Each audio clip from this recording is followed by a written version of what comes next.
जय हिंद बच्चों, आप सभी का अपने YouTube चैनल नमो भारत गणित में हार्दिक स्वागत और अभिनंदन है। बच्चों, आज की क्लास है दो चर वाले रैखिक समीकरण युग्म से प्रश्नोवली 3.5। प्रश्नोवली 3.5 में हम सवालों को बज गुणन विधि से हल करेंगे। तो चलिए आज की क्लास को शुरू करते हैं। तो बच्चों, क्वेश्चन नंबर 1 है, निम्न रैखिक समीकरण के युग्मों में से किसका एक अद्वितीय हल है, किसका कोई हल नहीं, या किसके अपरिमित रूप से अनेक हल हैं। अद्वितीय हल की स्थिति में उसे बज गुणन विधि से हल कीजिए। अगर अद्वितीय की स्थिति आता है तो हम क्या करेंगे, वहां पर बज गुणन विधि से हल करके चर और दोनों चरों के x y का मान निकालेंगे। तो चलिए देखते हैं। पहला सवाल है x - 3y - 3 बराबर 0, 3x - 9y - 2 बराबर 0। इनको सवाल दिया है।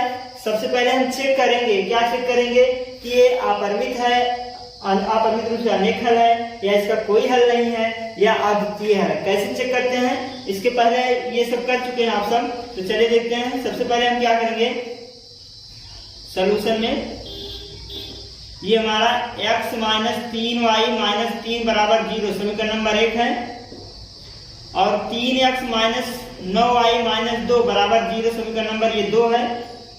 अब हम क्या करेंगे, समीकरण 1 और 2 का तुलना करा देंगे। समीकरण लिखेंगे, समीकरण 1 और 2 का क्रमशः किससे तुलना कराएंगे, a1x plus b1y plus c1 तथा a2x plus b2y plus c2 बराबर 0 से तुलना करने पर हम क्या करेंगे, इन दोनों समीकरणों से इनको क्या करेंगे, तुलना करा देंगे। तो चलिए तुलना करा लेते हैं। पहले का पहले से तुलना कराएंगे। x गुणांक a1, यहाँ x गुणांक कितना 1 है, तो a1 बराबर कितना आ गया, 1 आ गया। अब यहाँ अगर देखिए y का गुणांक क्या है, b1 है, यहाँ y गुणांक -3 है, तो b1 बराबर हो जाएगा -3। यहाँ c1 कितना है, -3 है, तो c1 बराबर हो जाएगा -3। अब दूसरे से कराएंगे, a2 बराबर 3 हो जाएगा, और b2 बराबर -9 हो जाएगा, और c2 बराबर कितना हो जाएगा, c2 बराबर -2 हो जाएगा। इस प्रकार से हम इसका तुलना कर सकते हैं। अब क्या करेंगे, अब हम चेक करेंगे कि परिमित रूप से है, या अपरिमित रूप से है, या अनेक हल है, क्या है, इनको चेक करेंगे। तो सबसे पहले हम अनुपातिक मान निकालेंगे। a1/a2 बराबर, a1/a2 कितना है, 1/3 आएगा। अगर हम b1/b2 निकालें तो ये आएगा -3/-9। इसका मतलब 3 दूनी 3 त्रिका 9, 1/3 आ जाएगा। अब हम क्या निकालेंगे, c1/c2 निकालेंगे।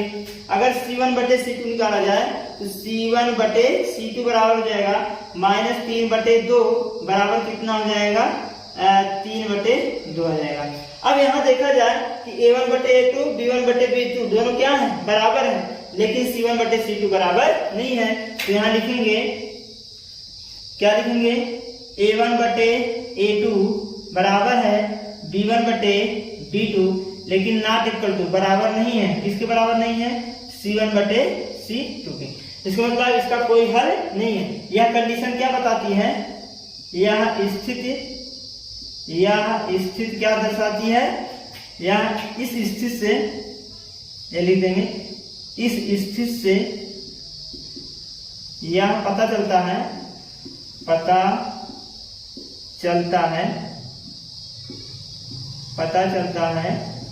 कि इस युग्म का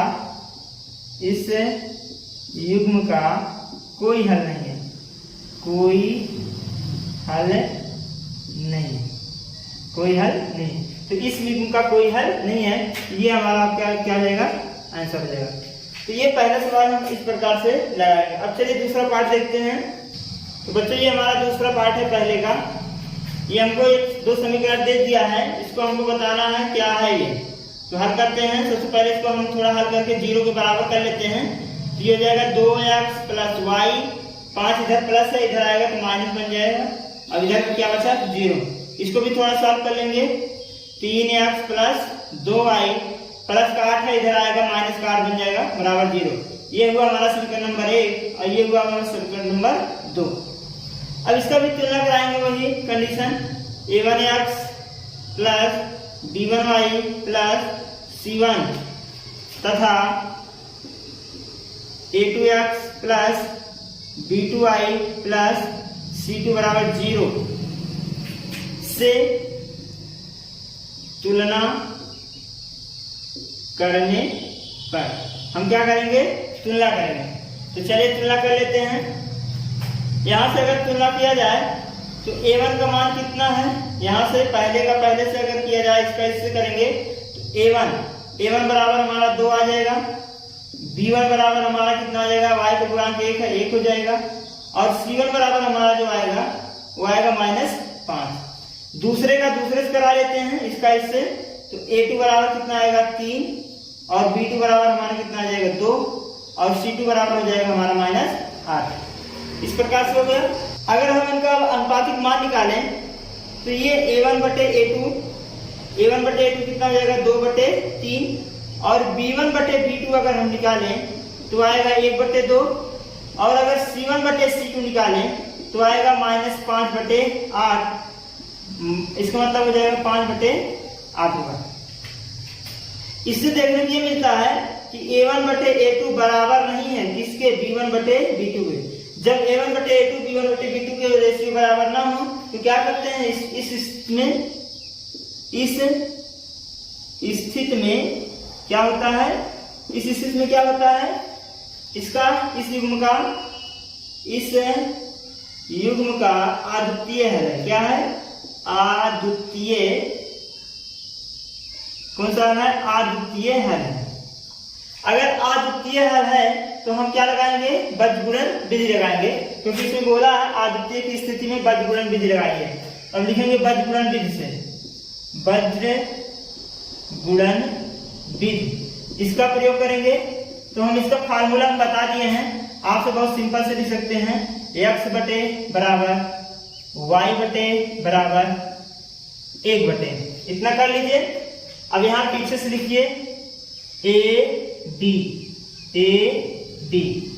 1 2 -1 2 a b हो गया, फिर b c -b c 1 2 2 1 ये हो गया। अब यहाँ a b b c c a आएगा, c a -c a 1 2 फिर 2 1। इस प्रकार से हमारा ये फार्मूला बन जाता है। अब फार्मूला आपको प्राप्त हो गया है। यहाँ a1 b2 c का मान सब मान निकाले हैं, यहीं पर आपको रखना है बस। तो x बटे b1 का मान कितना है 1 है, तो यहाँ हम रखेंगे 1 गुणे c2 मान कितना -8 है, तो -8 कर देंगे, ये हमारा हो गया। माइनस b2 का मान कितना है 2 है, तो ये हमारा 2 हो गया, गुणे c1 का मान कितना है, यहाँ से c1 का मान -5 है, तो यहाँ लिखेंगे -5। इस प्रकार से हम मान को रखेंगे। अब c1 का मान कितना है, यहाँ पर c1 का मान -5 है, गुणे a2 का मान कितना है 3 है, तो 3 रखेंगे, और माइनस में c2 का मान कितना है -8 है, तो -8 रखेंगे, गुणे a1 का मान कितना है 2 है, तो यहाँ हम रखेंगे क्या 2। इस प्रकार से ये हो जाएगा, और 1 बटे इसका रखेंगे a1 बराबर कितना है 2 है, और b2 बराबर कितना है 2 है, ये हो गया हमारा, और माइनस a1 बराबर कितना है, सॉरी यहाँ 2 1 रहेगा, 2 1। a2 का मान कितना है 3 है, और गुणे b1 का मान कितना है, यहाँ रखेंगे b1 का मान कितना है 1 है, यहाँ रखेंगे, ये हो जाएगा। अब हो जाएगा x बटे इनका गुणा करा देंगे, 8 के 8 हो जाएगा, माइनस में 8, और ये माइनस में अभी माइनस में प्लस हो जाएगा, 5 दूनी 10 हो जाएगा, कितना हो जाएगा 10 बराबर y बटे, इसको भी हल करते हैं, 5 3 15, माइनस को 15 हो जाएगा, और माइनस प्लस हो जाएगा, 8 दूनी 16 बराबर 1 बटे 2 दूना 4 हो जाएगा, -3 के 3। और इसको सॉल्व कर लेते हैं, 10 में से 8 घटाएंगे तो 2 आएगा, y बटे 16 में से 15 घटाएंगे 1 आएगा, 1 बटे इसको घटाएंगे कितना आएगा 1 आएगा। तो ये हमारा 3 फैक्टर बन गए, ये हमारा पहला फैक्टर हो गया, ये हमारा दूसरा फैक्टर हो गया, और ये हमारा तीसरा फैक्टर। तो हमने बताया है हमेशा पहला और तीसरा लेते हैं, तो पहला और तीसरे से, पहले और तीसरे से तो पहला और तीसरा फैक्टर लीजिए। पहला फैक्टर हमारा क्या है, x बटे 2 है बराबर तीसरा है 1/1। जब इसको हल करेंगे तो x बराबर कितना आ जाएगा 2। इस प्रकार से हमारा ये x का वैल्यू आ जाएगा। अब हम क्या निकालेंगे, y की वैल्यू निकालेंगे। अब दूसरा फैक्टर लेते हैं सेकंड और थर्ड से। अब सेकंड और थर्ड लेंगे। सेकंड क्या है, y बटे 1 है बराबर, और थर्ड है 1/1। तो इनको जब हल करेंगे तो y बराबर कितना आ जाएगा 1 है। इस प्रकार से हमारा x और y का मान आ जाएगा। अगर बच्चों इस प्रकार से लगाया जाए तो इसमें कोई त्रुटि कोई गलती नहीं होगी, ठीक है। और विधियां हैं, एक विधि हम लास्ट में बता देंगे जिससे हम शॉर्टकट में इसको लगाते हैं। तो एग्जाम में अगर ऐसे लगाएंगे तो बहुत अच्छा ही रहेगा, ठीक है। तो चलिए अगला पार्ट देखते हैं। तो बच्चों तीसरा पार्ट है 3x - 5y बराबर 20, 6x - 10y बराबर 40। तो यहाँ पर ये है, तो इनको चलिए हल करते हैं। जब इनको हल करेंगे थोड़ा इनको हम 0 के बराबर पहले कर लेंगे। तो 3x - 5y बराबर कितना हो जाएगा, माइनस इधर लाएंगे तो -20 हो जाएगा बराबर 0। ये हुआ समीकरण नंबर 1। अगला अगर करें तो जाएगा 6x - 10y - फिर 40 बराबर 0। समीकरण नंबर कितना बन गया, 2 बन गया। अब हम तुलना करा लेंगे a1x plus b1y plus c1 बराबर 0 तथा दूसरा है a2x plus b2y plus c2 बराबर 0 से तुलना करने पर तो हम क्या करेंगे, तुलना करेंगे। पहले का पहले से कर लेते हैं। तो a1 का मान कितना हो जाएगा, x गुणांक a1 x गुणांक 3, तो a1 बराबर 3। b1 बराबर कितना हो जाएगा, y गुणांक b1, यहाँ y गुणांक क्या है -5, तो b1 बराबर -5। और c1 बराबर कितना हो जाएगा, c1 है यहाँ c1 -20 है, -20 हो जाएगा। अब इसका इससे हम कराएंगे, a2 बराबर 6 हो जाएगा, a2 बराबर 6 और b2 बराबर -10, b2 बराबर -10 और c2 बराबर हमारा कितना हो जाएगा -40, ये हो जाएगा। अब चलिए इसका हम अनुपातिक मान निकाल लेते हैं चेक करने के लिए कौन सा युग्म बनता है। तो यहाँ a1 बटे a2 पहले निकालेंगे।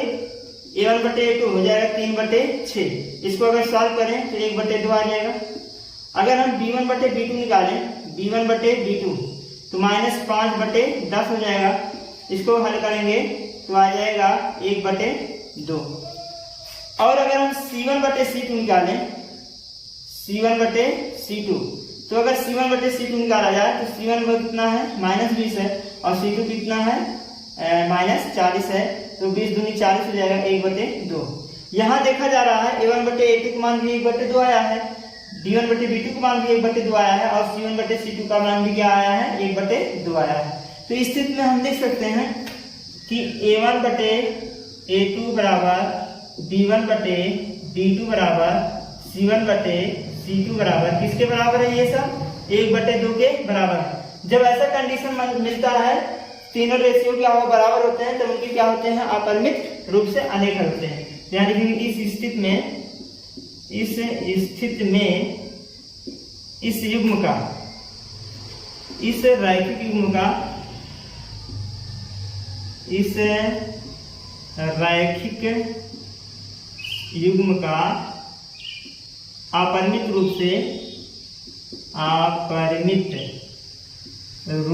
से अनेक हल है। क्या है, अनेक हल। कितने हल होंगे, अनेक हल होंगे, ठीक है। तो हम इस प्रकार से इनको हल करेंगे। तो चलिए अब अगला पार्ट देखते हैं, चौथा वाला पार्ट। तो बच्चों ये हमारा चौथा पार्ट है, x - 3y - 7 बराबर 0, 3x - 3y - 15 बराबर 0। तो ये हमारा चौथा पार्ट है। इसको मान लेते हैं समीकरण नंबर 1, इसको मान लेते हैं समीकरण नंबर 2। अब हम तुलना कराएंगे a1x plus b1y plus c1 बराबर 0 तथा किससे, और अगला a2x plus b2y plus c2 बराबर 0 से क्या करने पर, तुलना करने पर हम क्या करेंगे, तुलना करेंगे। तो पहले का हम करेंगे पहले से। तो यहाँ a1 मान है, a1 यहाँ x गुणांक कितना है, 1 है, जब कुछ ना रहे तो 1 माना जाता है। a1 मान 1 हो गया और b1 मान कितना है यहाँ पर -3 हो जाएगा और C1 का मान हमारा कितना हो जाएगा -7 हो जाएगा। अब दूसरे से हम कराएंगे, इसका इससे कराएंगे तो A2 बराबर कितना हो जाएगा 3 और B2 बराबर कितना हो जाएगा -3 और C2 बराबर कितना हो जाएगा -15। अब यहाँ इस कंडीशन में अगर देखा जाए तो A1 बटे A2 रेशियो जो निकालेंगे तो आएगा 1/3 और B1 बटे B2 का अगर रेशियो निकाला जाए तो आएगा -3/3 -3 बराबर कितना आ जाएगा 1 आ जाएगा। ठीक है, अगर C1 बटे C2 का रेशियो निकाला जाए तो आएगा 7/15। ठीक, माइनस माइनस कैसे हो जाएगा।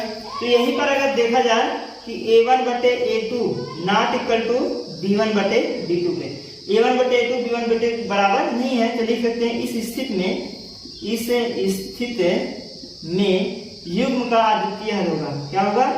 युग्म का अद्वितीय हल होगा। ऐसा कंडीशन कब होता है? जब अद्वितीय हल होगा। तो अद्वितीय हल होगा तो अद्वितीय हल होने पर क्या लगाते हैं हम? वज्र गुणन विधि लगाते हैं। तो हम क्या लगाएंगे? वज्र गुणन विधि। ध्यान रखेंगे, वज्र गुणन विधि। वज्र गुणन विधि हम कैसे लगाएंगे? सबसे पहले फार्मूला लिख लेते हैं। फार्मूला आपको याद हो जाना चाहिए, बहुत सिंपल है। जैसे हमने लिखा x, फिर क्या लिखा y, फिर क्या लिखा a। अब यही शुरू कर दो, a b minus a b, ये हो गया 1 2 1 2 1 2 1 कर देंगे। a b हो गया। अब a b आ जाता है b c 1 2 2 1 माइनस का चिन्ह लगा देंगे। फिर a b b c c a आएगा तो c a माइनस का 1 2 2 1। ठीक, इस प्रकार से हमारा ये फार्मूला बन जाएगा। अब हम मान रखेंगे, चलिए मान रखते हैं। अगर हम यहाँ मान रखें B1 का मान है कितना? -3, तो ये हो जाएगा -3 गुणा का C2 का मान कितना? -15, तो यहाँ रखेंगे -15, ये हो गया माइनस का। अब B2 का मान कितना है? B2 का मान -3 है, यहाँ रखेंगे -3 गुणे और C1 का मान कितना है? -7, यहाँ रखेंगे -7। इस प्रकार से ये हो गया y बटे, अब C1 का मान रखो -7 और A2 का मान रखें। A2 का मान कितना आया है? 3 आया है, तो यहाँ 3 रखेंगे, ब्रैकेट बंद, माइनस का चिन्ह लगाएंगे। फिर C2 का मान रखेंगे जो कि C2 का मान -15 है गुणे और A1 का मान कितना है? 1 है, तो हम 1 रखेंगे बराबर 1 बटे A1 की वैल्यू कितना है? A1 की वैल्यू 1 है और B2 का मान कितना है? -3 है, ये माइनस हो गया। A2 का मान कितना है? 3 है और B1 का मान कितना है? -3 है। तो इस प्रकार से हम सब वैल्यू रख देंगे। अब क्या करेंगे? इनको गुणा कर लेते हैं तो हो जाएगा x बटे में 15 3 45, तो प्लस 45 हो जाएगा, माइनस माइनस गुणा प्लस बनता है, माइनस हो गया और 7 3 21 प्लस 21 हो जाएगा, लेकिन यहाँ माइनस तो माइनस हो जाएगा बराबर y बटे, इनको जब हल करेंगे तो 7 3 21 हो जाएगा, -21 और माइनस का माइनस प्लस हो जाएगा 15 के 15, यहाँ 15 हो जाएगा प्लस का 15 बराबर 1 बटे 3 1 के 3 -3 और 3 3 का 9 प्लस कितना आ जाएगा? 9 आ जाएगा। क्लियर? अब हम क्या करेंगे? यहाँ से थोड़ा और हल कर लेते हैं। 15 में से 21 घटाएंगे कितना आ जाएगा? 24 और यहाँ y बटे, इसको जब घटाएंगे तो माइनस का कितना आ जाएगा? 6, माइनस कितना आ जाएगा? 6 आ जाएगा और इसको जब घटाएंगे तो आएगा कितना? 3 6 3 9, कितना आएगा? 3 आ जाएगा, 6 3 9, ये हमारा हो गया इतना। अब हम क्या करेंगे? पहला फैक्टर ये हमारा हो गया, ये हमारा दूसरा फैक्टर हो गया और ये हमारा क्या हो गया? तीसरा फैक्टर। तो पहला तीसरा से, फिर दूसरा और तीसरा से हमेशा लिया जाता है। तो पहला और तीसरा फैक्टर पहले और तीसरे से, तो पहला हमारा क्या है? x बटे 24 है और तीसरा हमारा क्या है? 1 बटे 6 है। तो 6 से अगर भाग करें तो 6 चौक 24 हो जाता है। इस प्रकार हमारा x की जो वैल्यू आ गई, 4 को गुणा 1 में करेंगे कितना हो जाएगा? चलिए इसको लिख सकते हैं, ये हो जाएगा बराबर 1 बटे 1। इसका मतलब x की जो वैल्यू आया कितना आया? 4 आया। तो ये हमारा x की वैल्यू आ गई। अब हम क्या करेंगे? y की वैल्यू निकालेंगे, थोड़ा यहाँ जगह ले लेते हैं। अब हमारा दूसरा और थर्ड, मतलब सेकंड और थर्ड से करेंगे। सेकंड और थर्ड, सेकंड हमारा क्या है? y बटे -6 है और थर्ड हमारा क्या है? 1 बटे 6 है। तो 6 6 कैंसिल हो गया, y बटे -1 बराबर 1 आया, तो y बराबर कितना आ गया? -1 आया। तो इस प्रकार से हमारा x और y की वैल्यू आ जाएगी। तो ये हमारा बीजगुणन है, जिससे हम ऐसे इसको प्रयोग करेंगे। और इस तरह के प्रयोग करने से बच्चों बहुत ही अच्छा रहता है, इसमें कोई गलती नहीं होती है। ठीक है, सिर्फ आपको ये फार्मूला याद रखनी है। चलिए हम इसी पे हम दूसरा एक विधि बता देते हैं, जो कि बहुत आसान है, बहुत शॉर्टकट में लगा सकते हैं। आप देख लीजिए, इसका स्क्रीनशॉट ले सकते हैं। चलिए देखिए, इसको दूसरा स्टेप बता देते हैं। ठीक है, सेकेंड विधि बता देते हैं इसे। सेकेंड विधि हम कैसे प्रयोग करेंगे,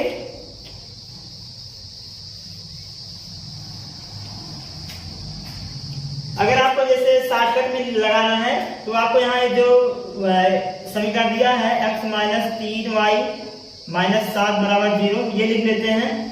3x माइनस 3y और माइनस 15 बराबर 0, ये लिख लेते हैं।